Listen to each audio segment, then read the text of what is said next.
Kejadian pasal 31 ayat 1 sampai dengan 21.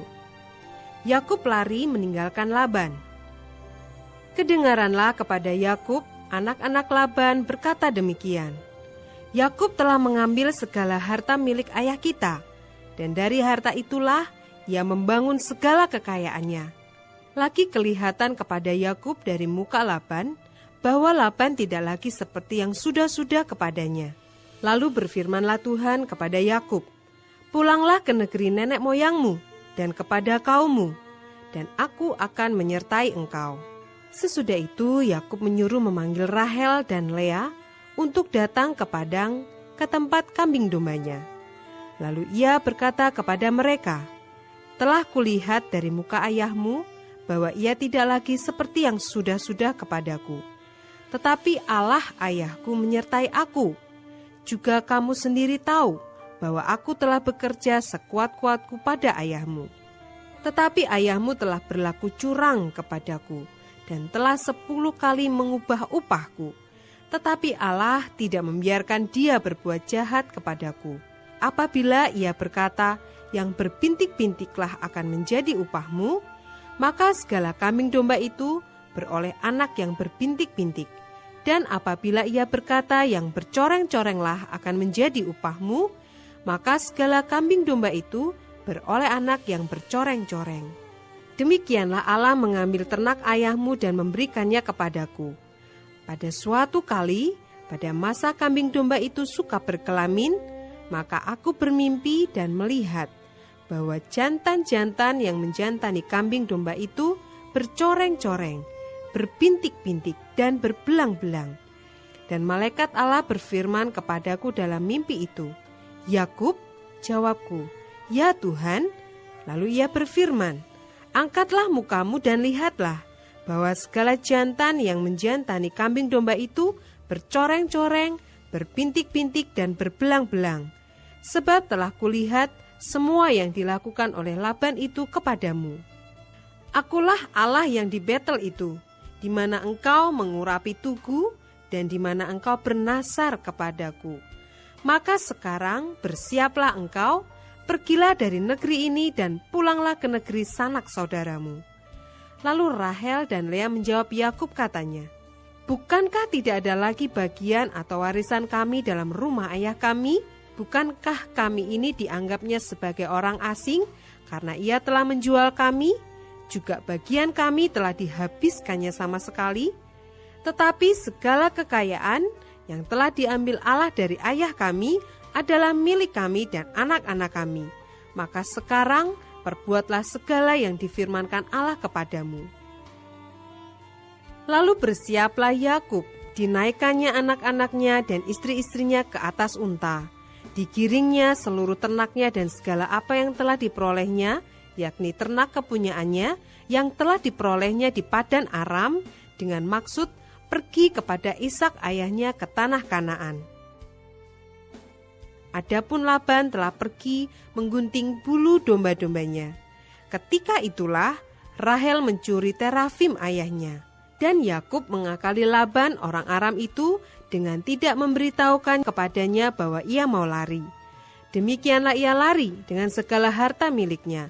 Ia berangkat menyeberangi sungai Efrat dan berjalan menuju pegunungan Gilead.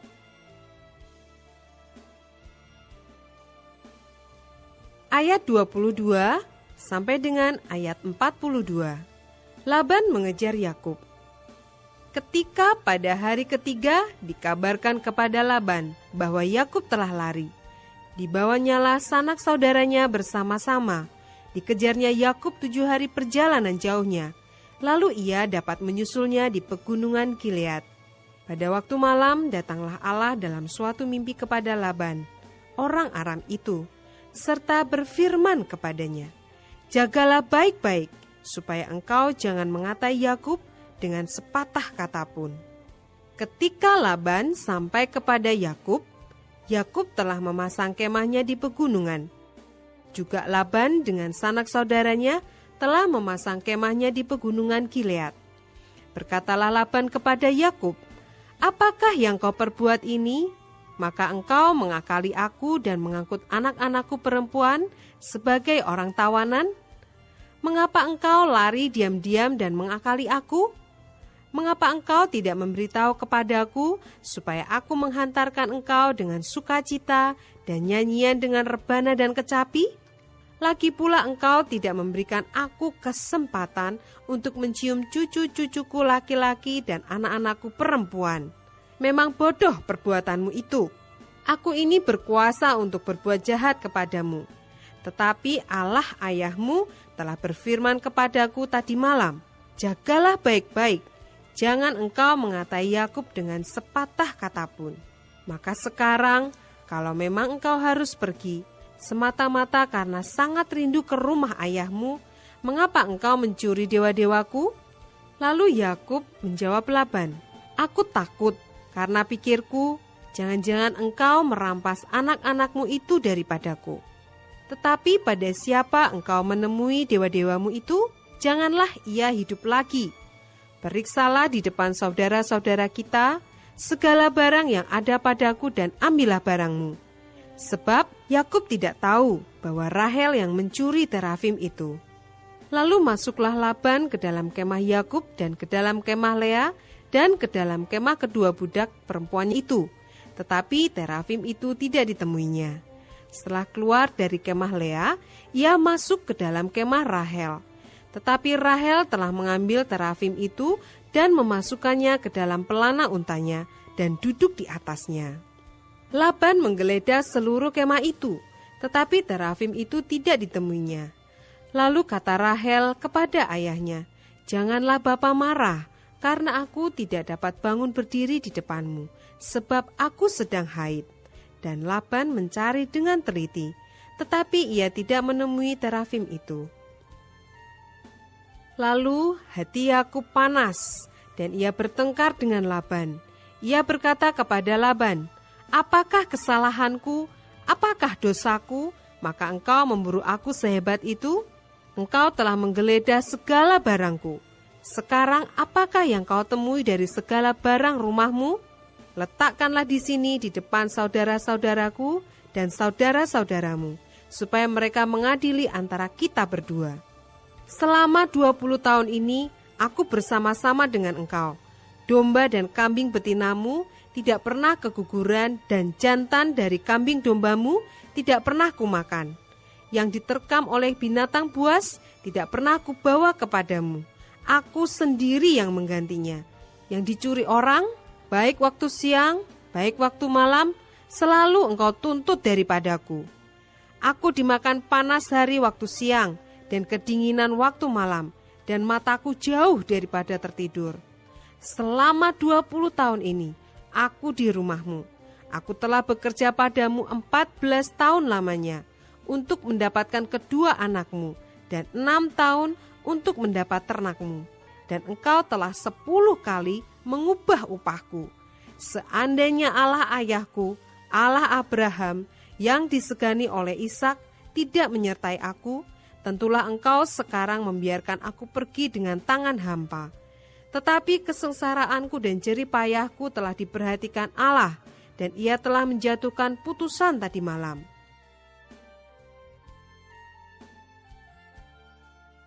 Ayat 43 sampai dengan 55.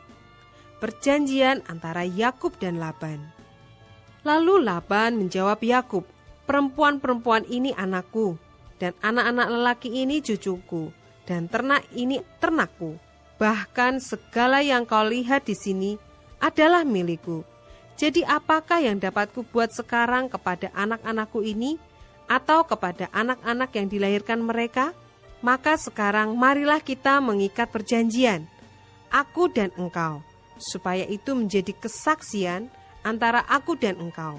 Kemudian Yakub mengambil sebuah batu dan didirikannya menjadi tugu. Selanjutnya berkatalah Yakub kepada sanak saudaranya, kumpulkanlah batu. Maka mereka mengambil batu dan membuat timbunan. Lalu makanlah mereka di sana di dekat timbunan itu. Laban menamai timbunan batu itu Yegar Sahaduta, tetapi Yakub menamainya Galet.